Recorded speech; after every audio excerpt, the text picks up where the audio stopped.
സന്തോഷ് മാധവൻ വിവാദ ഭൂമി ഇടപാടിൽ മന്ത്രി അടൂർ പ്രകാശിനെതിരെ ത്വരിതാന്വേഷണത്തിന് ഉത്തരവ്. ഞങ്ങളുടെ പ്രതിനിധി ഡാനി പോൾ ചേരുന്നു. ഡാനി, മറ്റു വിശദാംശങ്ങൾ. അരുൺ, മൂവാറ്റുപുഴ വിജിലൻസ് കോടതിയാണ് ഇത് സംബന്ധിച്ച ഉത്തരവ് പുറപ്പെടുവിച്ചിട്ടുള്ളത്. അടൂർ പ്രകാശ് അടക്കം 5 പേർക്കെതിരെയാണ് ത്വരിത അന്വേഷണത്തിന് ഉത്തരവിട്ടിട്ടുള്ളത്. ഇതിൽ റവന്യൂ സെക്രട്ടറി അടക്കം ഉള്ളവർ ഇതിൽ ഉൾപ്പെടുന്നുണ്ട്. സന്തോഷ് മാധവൻ ഇടനിലക്കാരനായി നടത്തിയ ഭൂമി ഇടപാട് കേസുമായി ബന്ധപ്പെട്ട് സമർപ്പിച്ച അന്വേഷണം വേണമെന്ന് ആവശ്യപ്പെട്ട് സമർപ്പിച്ച ഹർജിയിലാണ് വിജിലൻസ് കോടതിയുടെ നടപടികൾ. എന്നാൽ ഈ അന്വേഷണത്തിന്റെ പരിധിയിലേക്ക് മുഖ്യമന്ത്രിയെ കൂടി ഉൾപ്പെടുത്തണം എന്ന് ആവശ്യപ്പെട്ടിരുന്നു. ഇത് കോടതി തള്ളിയിട്ടുണ്ട്. നിലവിൽ ഇപ്പോൾ അടൂർ പ്രകാശ്, റവന്യൂ മന്ത്രി അടൂർ പ്രകാശ് അടക്കം 5 പേർക്കെതിരെയുള്ള ത്വരിത അന്വേഷണത്തിനാണ് ഉത്തരവിട്ടിട്ടുള്ളത്. റവന്യൂ സെക്രട്ടറിയും ഇതിൽ ഉൾപ്പെടുന്നു എന്നുള്ളതാണ്. ഇതിൽ എറണാകുളം ജില്ലയിലെ പറവൂരും അതോടൊപ്പം തന്നെ തൃശൂർ ജില്ലയുടെ അതിർത്തി പ്രദേശമായ മാളയിലും ഉൾപ്പെടെ 131 ഏക്കറോളം ഭൂമി ക്രമവിരുദ്ധമായി തന്നെ ഇതിൽ കൈമാറാൻ തീരുമാനിച്ചു എന്നതാണ് ഈ മന്ത്രിസഭയുടെ അവസാന സമയത്ത് ഇറങ്ങിയ ഉത്തരവുകളിൽപ്പെട്ടത്.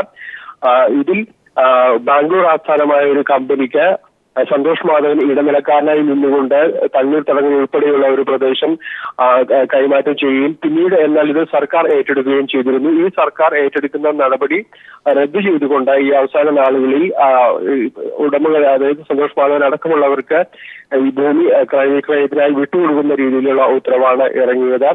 ഇത് വളരെ തോതിലുള്ള വിമർശനങ്ങൾ ഉയർത്തിയിരുന്നു. കോൺഗ്രസിന് അകത്തും തന്നെ ഇതിൽ വലിയ തോതിലുള്ള ആരോപണങ്ങൾക്ക് കാരണമായിരിക്കുന്നു. ഇത് എല്ലാം തന്നെ ക്രോഡീകരിച്ചുകൊണ്ട് വിജിലൻസ് കോടതിയിൽ ഈ നടപടികൾ ചോദ്യം ചെയ്തുകൊണ്ട് സമർപ്പിച്ച ഹർജിയിലാണ് ഇപ്പോൾ ത്വരിത അന്വേഷണത്തിന് ഉത്തരവിട്ടിരിക്കുന്നത്. റവന്യൂ മന്ത്രിക്കെതിരെയും അതോടൊപ്പം റവന്യൂ സെക്രട്ടറി ഉൾപ്പെടെയുള്ള 5 പേർക്കെതിരെയും ത്വരിതാന്വേഷണം നടത്തി റിപ്പോർട്ട് സമർപ്പിക്കുവാനാണ് മൂവാറ്റുപുഴ വിജിലൻസ് കോടതി ആവശ്യപ്പെട്ടിരിക്കുന്നത്. അരുൺ, ഡാനി പോൾ കൊച്ചിയിൽ നിന്ന് വിവരങ്ങൾ നൽകിയത്. VM സുധീരനെതിരെ നിലപാട് ഘടിപ്പിച്ച മുഖ്യമന്ത്രി. ആരോപണ വിധേയരെ മാറ്റി നിർത്തണമെങ്കിൽ തന്നെയും മാറ്റി നിർത്തണമെന്ന് മുഖ്യമന്ത്രി. കേരളത്തിലേക്ക് മടങ്ങിയ ഉമ്മൻചാണ്ടിയെ ഹൈക്കമാൻഡ് തിരികെ വിളിപ്പിച്ചു. VM സുധീരനും രമേശ് ചെന്നിത്തലയും രാഹുൽ ഗാന്ധിയെ ഇന്ന് കാണും എന്നാണ് സൂചന. വിവരങ്ങളുമായി ഞങ്ങളുടെ പ്രതിനിധി സന്തോഷ് സർലിംഗ് ദില്ലിയിൽ നിന്ന് ചേരുന്നു. സന്തോഷ്, ഒരർത്ഥത്തിൽ പരോക്ഷമായി മുഖ്യമന്ത്രിയുടെ ചിറകരിക എന്നുള്ളതായിരുന്നു സുധീരന്റെ ലക്ഷ്യം. അതേ നാണയത്തിൽ തിരിച്ചടിച്ചിരിക്കുകയാണോ ഇപ്പോൾ മുഖ്യമന്ത്രി? അരുൺ, കോൺഗ്രസ് സ്ഥാനാർത്ഥി നിർണയത്തിൽ തർക്കം രൂക്ഷമായ സാഹചര്യത്തിൽ ചില വഴിത്തിരിവുകളും നാടകീയ സംഭവ വികാസങ്ങളും ഇപ്പോൾ ദില്ലിയിൽ അരങ്ങേറുന്നുണ്ട്. രമേശ് ചെന്നിത്തല അല്പസമയം മുമ്പ് AK ആന്റണിയുമായി കൂടിക്കാഴ്ച നടത്തി. ഈ കൂടിക്കാഴ്ചയിൽ ഉരുത്തിരിഞ്ഞ ആശയത്തിന്റെ അടിസ്ഥാനത്തിൽ രമേശ് ചെന്നിത്തല ഒരു മധ്യസ്ഥ ശ്രമത്തിന് ശ്രമിക്കുന്നുണ്ട്. VM സുധീരനും ഉമ്മൻചാണ്ടിയും തമ്മിലുള്ള തർക്കം തീർക്കാനുള്ള ഒരു പരിഹാര ശ്രമങ്ങളാണ് ഇപ്പോൾ രമേശ് ചെന്നിത്തല നടത്തുന്നത്. ഇതിന്റെ ഭാഗമായി രമേശ് ചെന്നിത്തല കേരള കൊച്ചിൻ ഹൗസിലുള്ള ഉമ്മൻചാണ്ടിയെ റൂമിലെത്തി കാണുകയാണ്. അടച്ചിട്ട മുറിയിലാണ് കൂടിക്കാഴ്ച പുരോഗമിക്കുന്നത്. അതിനുശേഷം VM സുധീരനെയും കാണും എന്നാണ് അറിയാൻ കഴിയുന്നത്. അതായത് പുതിയൊരു ഫോർമുല ഉരുത്തിരിയുക.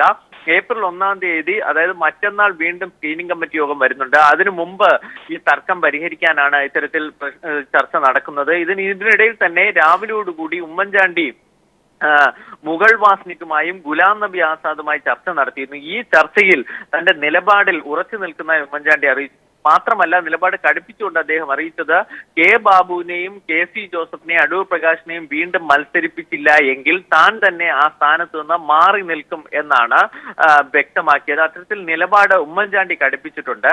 VM സുധീരനാകട്ടെ തന്റെ നേരത്തെയുള്ള നിലപാട്, അതായത് ആരോപണ വിധേയരായ ഈ 3 മന്ത്രിമാർക്ക് ഒരു കാരണവശാലും സീറ്റ് നൽകില്ല എന്ന നിലപാടിൽ മാറ്റം വരുത്താനോ ആ നിലപാടിൽ മയം വരുത്താനോ തയ്യാറായിട്ടില്ല. അതാണ് പ്രശ്നങ്ങളെ ഇത്രയേറെ രൂക്ഷമാക്കുന്നത്. ഇതിനിടയിലാണ് ഇപ്പോൾ രമേശ് ചെന്നിത്തലയുടെ ഒരു മധ്യസ്ഥ ശ്രമവും ഒക്കെ നടക്കുന്നത്. പ്രശ്നമൊക്കെ എങ്ങനെയെങ്കിലും ഹൈക്കമാൻഡ് മുമ്പിൽ നിന്ന് പരിഹരിക്കാനുള്ള ഒരു ശ്രമം നടക്കുന്നു. ഹൈക്കമാൻഡ് ഇനി ഏപ്രിൽ 1-ാം തീയതി വൈകുന്നേരം തെരഞ്ഞെടുപ്പ് സമിതിയുമുണ്ട്. അതിലും തർക്കം രൂക്ഷമായാൽ പ്രശ്നങ്ങൾ കൈവിട്ടു പോകുന്ന സാഹചര്യമാണ് ഉള്ളത്. ഈ സ്ക്രീനിംഗ് കമ്മിറ്റി നാളേക്ക് നീട്ടുകയായിരുന്നു, അത് ഒരു ദിവസം കൂടി അധികരിപ്പിച്ചു, ഒരു ദിവസം കൂടി നീട്ടിവെപ്പിക്കുകയായിരുന്നോ ചെയ്തത്? അരുൺ, സ്ക്രീനിംഗ് കമ്മിറ്റി നേരത്തെ മല്ലികാർജ്ജുന ഖാർഗെ നിശ്ചയിച്ചത് ഇന്നലെയും അതിന് തൊട്ടു മുമ്പുള്ള ദിവസവുമായിരുന്നു. പക്ഷേ ഈ 2 ദിവസത്തിലും കാര്യങ്ങൾ തീരുമാനിക്കാനോ 82 മണ്ഡലങ്ങളിലെ സ്ഥാനാർത്ഥികളുടെ കാര്യത്തിൽ അന്തിമ ധാരണയിലെത്താനോ കഴിഞ്ഞില്ല. ആ സാഹചര്യത്തിലാണ് ഒരു ദിവസം കൂടി നീട്ടാൻ, അങ്ങനെ ഏപ്രിൽ 1-ാം തീയതി നീട്ടാനാണ്, 1-ാം തീയതി കൂടെ വീണ്ടും ചേരാനാണ്. അതായത് ഏപ്രിൽ 1-ന് രാവിലെ സ്ക്രീനിംഗ് കമ്മിറ്റി യോഗം ചേരും.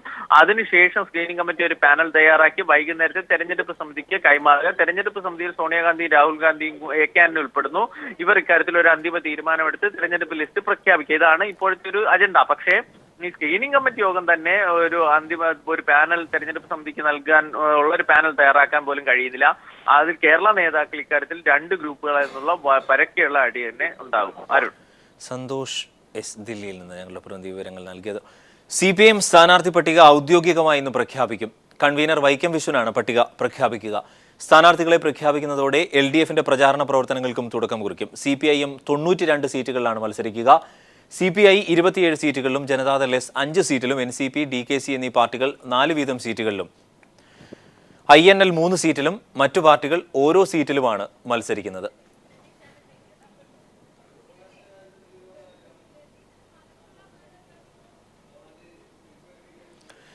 മലമ്പുഴയിൽ 2 CPIM പ്രവർത്തകരെ വെട്ടിക്കൊലപ്പെടുത്തിയ കേസിൽ 5 RSS പ്രവർത്തകർക്ക് ജീവപര്യന്തം തടവും 2 ലക്ഷം രൂപ പിഴയും വിധിച്ചു.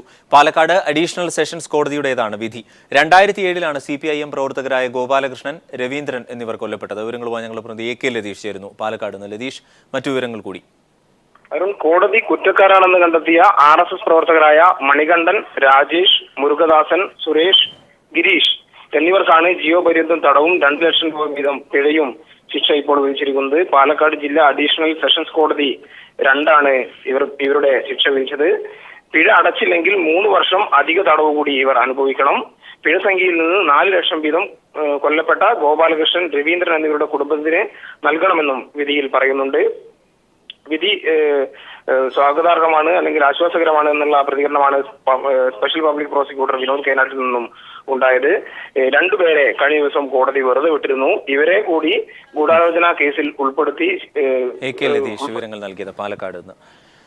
സ്ഥാനാർത്ഥി നിർണയം നടത്താനുള്ള സ്ക്രീനിംഗ് കമ്മിറ്റി ദില്ലിയിൽ ആരംഭിച്ചതിന് പിന്നാലെ കേരളത്തിൽ നിന്നും 100 കണക്കിന് സ്ഥാനാർത്ഥി മോഹികളാണ് ദില്ലിയിൽ എത്തിയിരിക്കുന്നത്. മുതിർന്ന നേതാക്കളെ കണ്ട് സീറ്റ് ഉറപ്പിക്കുന്നതിനായി സ്വന്തം മണ്ഡലത്തിലെ വിജയ സാധ്യതാ രേഖകളുമായാണ് നേതാക്കളുടെ വരവ്. കഴിയുമെങ്കിൽ രാഹുൽ ഗാന്ധിയും സോണിയയും നേരിട്ട് കണ്ടിട്ടെങ്കിലും KPCC ലിസ്റ്റിൽ കടന്നുകൂടുക എന്നതാണ് ലക്ഷ്യം. നേതാക്കൾ എത്തിയതോടെ ദില്ലിയിൽ ഹോട്ടലുകളിൽ റൂം കിട്ടാനില്ലാതായി. മുഴുവൻ ഇപ്പോൾ പ്രതീക്ഷയുടെ ഗദർദാരികളാണ്. കേന്ദ്ര നേതൃത്വവുമായുള്ള ചർച്ചയ്ക്ക് ശേഷമുള്ള സ്ഥാനാർത്ഥി പ്രഖ്യാപനത്തിന് മുന്നോടിയായി പട്ടികയിൽ ഇടം നേടാനുള്ള തത്രപ്പാടിലാണ് സ്ഥാനാർത്ഥി മോഹികൾ.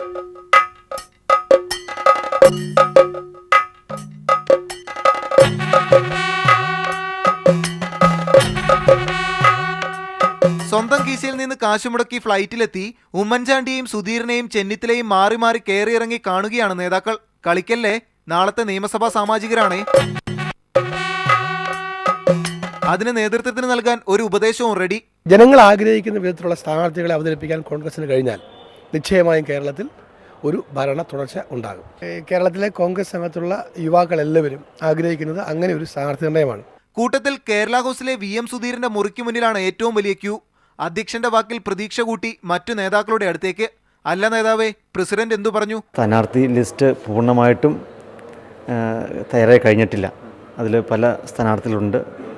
അവർ കമ്മിറ്റി ഇരുന്ന ശേഷം ഇത് പരിശോധിച്ച് ഏറ്റവും വിജയസാധ്യതയുള്ള ആളുകൾക്ക് സീറ്റ് നൽകുമെന്നാണ് അറിയാൻ കഴിയുന്നത്.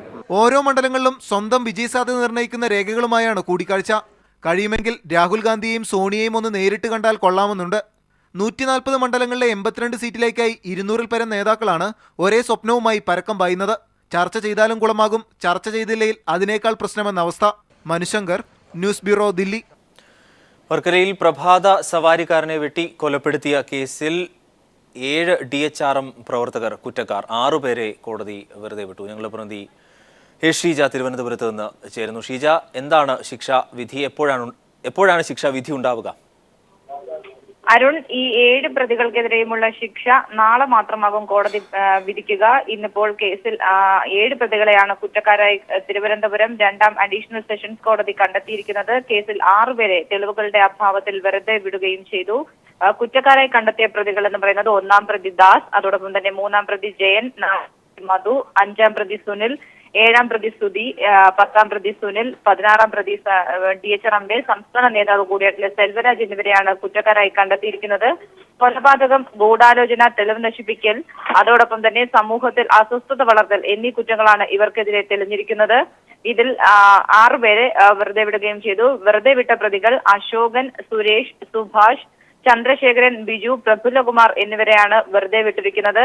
2009 സെപ്റ്റംബർ 23-നാണ് വർക്കലയിൽ പ്രഭാത സവാരിക്കാരനായിട്ടുള്ള ശിവപ്രസാദിനെ DHRM പ്രവർത്തകർ വെട്ടിക്കൊലപ്പെടുത്തിയത്. കേസിൽ 16 പ്രതികളായിരുന്നു ആകെ ഉണ്ടായിരുന്നത്. ഇതിൽ 14 പേർ വിചാരണ നേരിട്ടു. ഇതിൽ 7 പേരെയാണ് നിലവിലിപ്പോൾ കോടതി കുറ്റക്കാരാണ് എന്ന് കണ്ടെത്തിയിരിക്കുന്നത്. ഇവർക്കുള്ള ശിക്ഷാവിധി നാളെ കോടതി പ്രഖ്യാപിക്കും. ഷീജ, ഇക്കാര്യത്തിൽ DHRM എന്ന സംഘടനയുടെ വരവറിയിക്കുക കൂടിയായിരുന്നു യഥാർത്ഥത്തിൽ ഈ സംഭവത്തിലൂടെ അവർ ചെയ്തത്. കോടതി പ്രധാനമായും എടുത്തു നിരീക്ഷിച്ച കാര്യങ്ങൾ എന്തൊക്കെയായിരുന്നു ഇക്കാര്യത്തിൽ?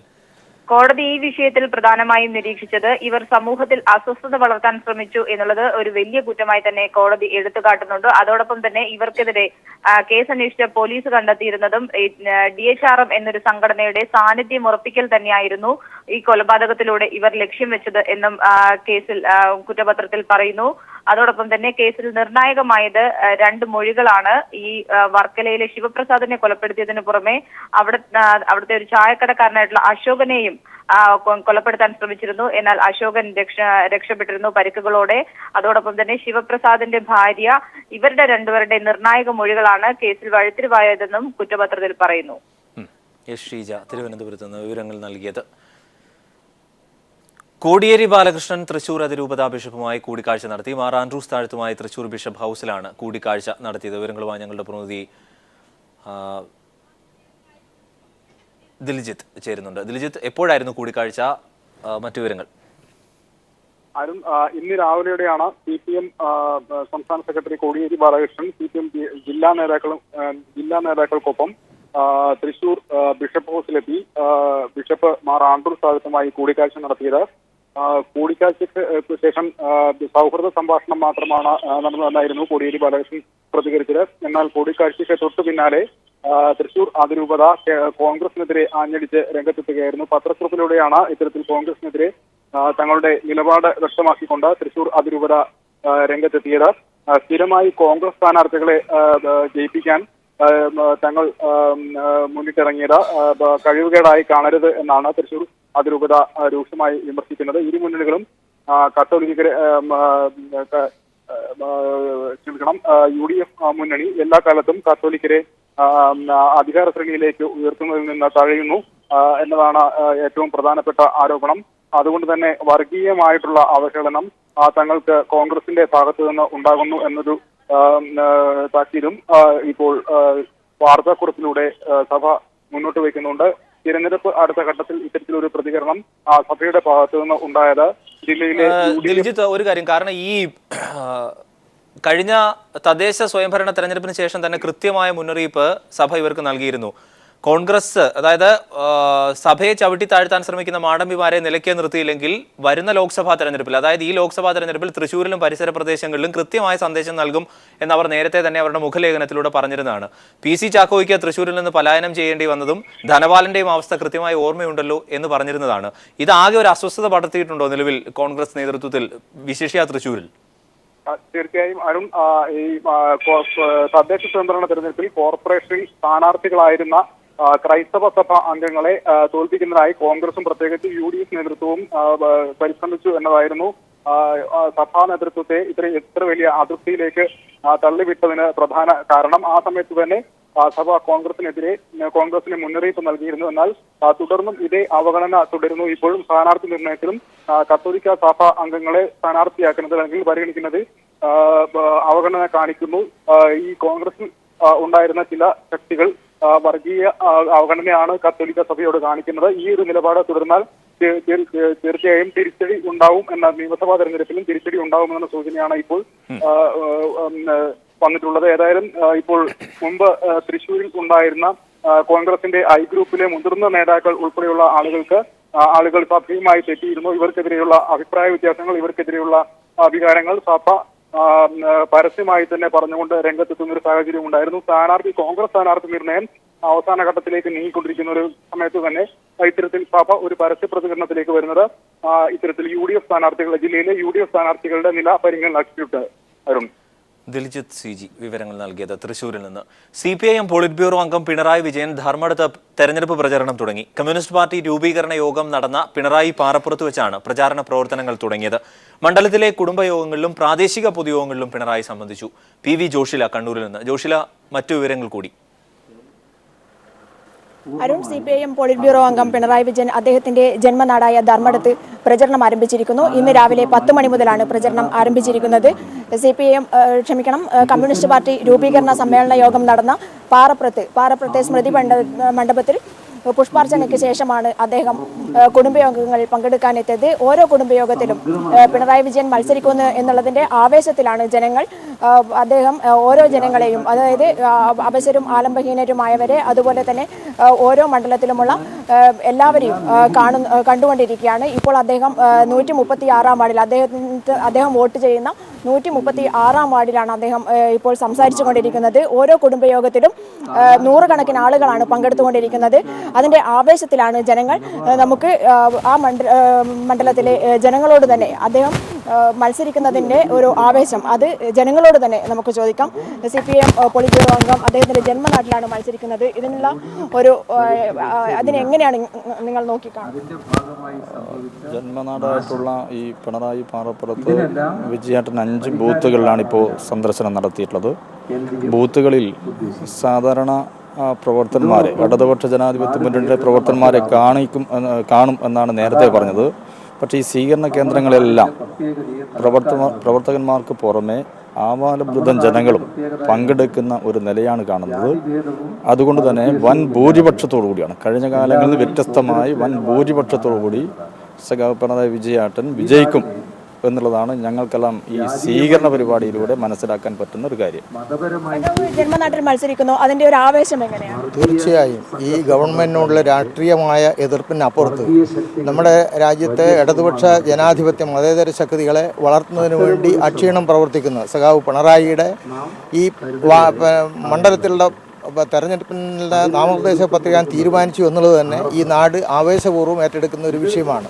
തീർച്ചയായും ഈ രാജ്യത്തെ എല്ലാ വിഭാഗം ജനങ്ങളുടെയും ആദരവ് പിടിച്ചുപറ്റാൻ സാധിച്ച ഒരു തേരാളി എന്നുള്ള നിലയിൽ ഈ തെരഞ്ഞെടുപ്പിൽ വൻപിച്ച ഭൂരിപക്ഷത്തോടുകൂടി ധർമ്മടം മണ്ഡലത്തിൽ നിന്ന് സഖാവ് പിണറായി തെരഞ്ഞെടുക്കപ്പെടും എന്നുള്ള കാര്യത്തിൽ ഞങ്ങളെ സംബന്ധിച്ച് യാതൊരു സംശയവുമില്ല.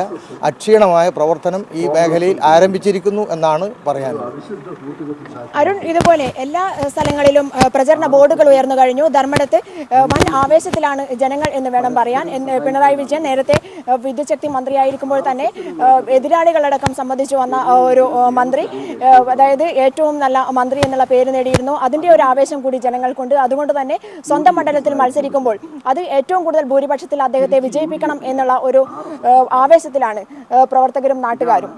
അരുൺ, PV ജോഷിലാണ് വിവരങ്ങൾ നൽകിയത് പിണറായിയിൽ നിന്ന്. CPIM പോളിറ്റ് ബ്യൂറോ അംഗം പിണറായി വിജയൻ അദ്ദേഹം ധർമ്മടത്ത് തെരഞ്ഞെടുപ്പ് പ്രചാരണം ആരംഭിച്ചു. കേരള കോൺഗ്രസ് മാണി വിഭാഗത്തിൽ സ്ഥാനാർത്ഥി നിർണയം തർക്കത്തിലേക്ക്. PJ ജോസഫ് വിഭാഗത്തിന് 3 സിറ്റിംഗ് സീറ്റുകൾ മാത്രം നൽകിയാൽ മതി എന്നാണ് മാണി വിഭാഗത്തിൽ ധാരണ. തിരുവല്ല സീറ്റിന് വേണ്ടി മാണി വിഭാഗത്തിലെ ജോസഫ് M പുതുശ്ശേരിയും വിക്ടർ T തോമസും നടത്തുന്ന നീക്കങ്ങളും സ്ഥാനാർത്ഥി നിർണയത്തിൽ പ്രശ്നങ്ങൾ സൃഷ്ടിക്കുന്നു. എത്ര സീറ്റുകളിൽ മത്സരിക്കുമെന്ന് അന്തിമ തീരുമാനമായിട്ടില്ലെങ്കിലും കേരള കോൺഗ്രസ് എമ്മിൽ സ്ഥാനാർത്ഥി നിർണയം തർക്കത്തിലേക്ക് നീങ്ങുകയാണ്. നിലവിൽ ധാരണയായിട്ടുള്ള 15 സീറ്റുകളിൽ സിറ്റിംഗ് സീറ്റുകളായ കോതമംഗലം, കടുത്തുരുത്തി, തൊടുപുഴ സീറ്റുകൾ മാത്രം ജോസഫ് വിഭാഗത്തിന് വിട്ടു നൽകിയാൽ മതിയെന്നാണ് മാണി ഗ്രൂപ്പിലെ പ്രധാന നേതാക്കൾക്കിടയിലെ ധാരണ. ഒരു വിഭാഗം നേതാക്കൾ ജോസഫ് ഗ്രൂപ്പ് വിട്ട സാഹചര്യത്തിൽ കൂടുതൽ സീറ്റ് നൽകേണ്ടെന്നാണ് വാദം. ജോസഫ് വിഭാഗം മത്സരിച്ച കുട്ടനാട് മണ്ഡലത്തിൽ ഉറ്റ അനുയായിയായ ജേക്കബ് എബ്രഹാമിന് സീറ്റ് നൽകണമെന്ന് PJ ജോസഫിന് താൽപ്പര്യമുണ്ട്. എന്നാൽ പാർട്ടി ജില്ലാ സെക്രട്ടറി ജോസ് കോയിപ്പള്ളിക്ക് സീറ്റ് നൽകാനാണ് മാണി വിഭാഗത്തിലെ ആലോചന. തിരുവല്ല സീറ്റിനു വേണ്ടി മാണി വിഭാഗത്തിൽപ്പെട്ട ജോസഫ് M പുതുശ്ശേരിയും പത്തനംതിട്ട ജില്ലാ പ്രസിഡന്റ് വിക്ടർ T തോമസും ശക്തമായ ചരടുവലികൾ നടത്തുന്നു. സംസ്ഥാന സെക്രട്ടേറിയറ്റ് അംഗം വർഗീസ് മാമനും തിരുവല്ലയ്ക്കായി സജീവമായി രംഗത്തുണ്ട്. ചങ്ങനാശ്ശേരിയിൽ മുതിർന്ന നേതാവും നിലവിലെ MLAയുമായ CF തോമസിനെ മാറ്റി യൂത്ത് ഫ്രണ്ട് നേതാവ് ജോബ് മൈക്കിളിനെ മത്സരിപ്പിക്കാനുള്ള നീക്കങ്ങളും തർക്കത്തിലാണ്. ഏറ്റുമാനൂരിൽ തോമസ് ചാഴിക്കാടന്റെ പേരിന് മുൻതൂക്കമുണ്ടെങ്കിലും യൂത്ത് ഫ്രണ്ട് സംസ്ഥാന പ്രസിഡന്റ് പ്രിൻസ് ലൂക്കോസ് ശക്തമായ അവകാശവാദവുമായി രംഗത്തുണ്ട്. പൂഞ്ഞാറിൽ യൂത്ത് ഫ്രണ്ട് കോട്ടയം ജില്ലാ പ്രസിഡന്റ് സജി മഞ്ഞക്കടമ്പനും ജില്ലാ പഞ്ചായത്ത് പ്രസിഡന്റ് മുൻ അധ്യക്ഷ നിർമ്മല ജിമ്മിയും സീറ്റിനു വേണ്ടി നീക്കം നടത്തുന്നു. ചുരുക്കത്തിൽ കോൺഗ്രസുമായുള്ള ഉഭയകക്ഷി ചർച്ചകളിൽ തീർപ്പുണ്ടായാലും കേരള കോൺഗ്രസ് എമ്മിലെ സ്ഥാനാർത്ഥി നിർണയം വൈകും. News bureau, Thiruvananthapuram. അടൂർ പ്രകാശിനെതിരെ കോന്നി മണ്ഡലത്തിൽ പോസ്റ്റർ പ്രചരിച്ച വിഷയത്തിൽ KPCC നിയോഗിച്ച കമ്മീഷൻ തെളിവെടുപ്പ് നടത്തി. പത്തനംതിട്ടയുടെ ചുമതലയുള്ള KPCC ജനറൽ സെക്രട്ടറി ശരത്ചന്ദ്ര പ്രസാദിന്റെ നേതൃത്വത്തിലായിരുന്നു തെളിവെടുപ്പ്. അടൂർ പ്രകാശിനെതിരെ കോന്നി മണ്ഡലത്തിൽ വ്യാപകമായി പോസ്റ്റർ പ്രചരിച്ച സാഹചര്യത്തിലാണ് പോസ്റ്ററിന് പിന്നിൽ പ്രവർത്തിച്ചവരെ കണ്ടെത്താൻ KPCC 2 അംഗ കമ്മീഷനെ നിയോഗിച്ചത്. പത്തനംതിട്ട ജില്ലയുടെ ചുമതലയുള്ള KPCC ജനറൽ സെക്രട്ടറി ശരത്ചന്ദ്ര പ്രസാദും KPCC ട്രഷറർ ജോൺസൺ എബ്രഹാമിനെയുമാണ് പോസ്റ്റർ പ്രചരണം അന്വേഷിക്കാൻ KPCC നിയോഗിച്ചത്. പത്തനംതിട്ട DCC ഓഫീസിലെത്തിയ ഇവർ കോന്നി മണ്ഡലത്തിലെ കോൺഗ്രസ് നേതാക്കളിൽ നിന്നും DCC ഭാരവാഹികളിൽ നിന്നും മൊഴിയെടുത്തു. മൊഴിയെടുപ്പിന്റെ പശ്ചാത്തലത്തിൽ കമ്മീഷൻ ഉടൻ തന്നെ റിപ്പോർട്ട് KPCC പ്രസിഡന്റിന് സമർപ്പിക്കും. ഞങ്ങൾ കോന്നിയിലെ നേതാക്കന്മാരുമായി DCC ഭാരവാഹികൾ, ബ്ലോക്ക് പ്രസിഡന്റുമാർ, മണ്ഡലം പ്രസിഡന്റുമാർ തുടങ്ങി ഇത് സംബന്ധിച്ച് തെളിവ് തരാൻ താല്പര്യമുള്ള നേതാക്കന്മാരുടെ എല്ലാം തെളിവ് ഞങ്ങൾ ശേഖരിച്ചുകൊണ്ടിരിക്കുകയാണ്. പ്രത്യേകിച്ച് ഇപ്പോൾ ഞങ്ങൾക്ക് മാധ്യമങ്ങളോട് പ്രത്യേകിച്ച് ഒന്നും പറയാൻ കഴിയുന്ന സാഹചര്യമല്ല. ഓരോരുത്തരുടെ അഭിപ്രായങ്ങൾ ഞങ്ങൾ സ്വരൂപിച്ചത് അത് ക്രോഡീകരിച്ച് ഞങ്ങൾ ഇന്ന് രാത്രി തന്നെ റിപ്പോർട്ട് ഞങ്ങൾ രണ്ടുപേരും കൂടി ഇരുന്ന് ഫൈനലൈസ് ചെയ്തിട്ട് നാളെ KPCC പ്രസിഡന്റ് സമർപ്പിക്കും. KPCC പ്രസിഡന്റ് ഡൽഹിയിൽ നിന്ന് നാളെ വരുന്നില്ലെങ്കിൽ അദ്ദേഹത്തിന് ഈ റിപ്പോർട്ട് ഞങ്ങൾ ഡൽഹിയിൽ തന്നെ അദ്ദേഹത്തിന്റെ കൈകളിൽ ഈ റിപ്പോർട്ട് എത്തിക്കും.